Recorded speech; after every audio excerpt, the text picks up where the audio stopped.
আপনি আমাকে মাজার পূজারি ট্যাগ লাগিয়েছেন, জুলুম করেছেন, কিয়ামতের মাঠে এটার জবাব আপনাকে দিতে হবে। আপনি আমাকে ভণ্ড বলেছেন না জেনে, আপনি জালেম, জুলুম করেছেন।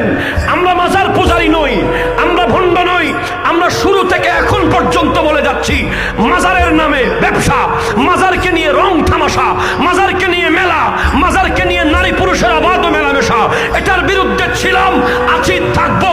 আর হক্কানি ওলি আল্লাহর জিয়ারত করব, জীবনী আলোচনা করব, উরস করব। ঠিক কিনা কথা বলে? আপনি আমাকে যাই বলেন, বাংলাদেশের কোন হক্কানি ওলির মাজার যদি টাচ করেন, আমরা জীবন দিয়ে দেব। আপনি ভণ্ডের মাজার ভাঙতে গিয়ে আবার যদি হক কোন ওলির মাজার তো দূরের কথা, এলাকায়ও যদি টাচ করেন, আমরা জীবন দেব। হাত তুলে বলেন ঠিক কিনা, জোরে বলেন না।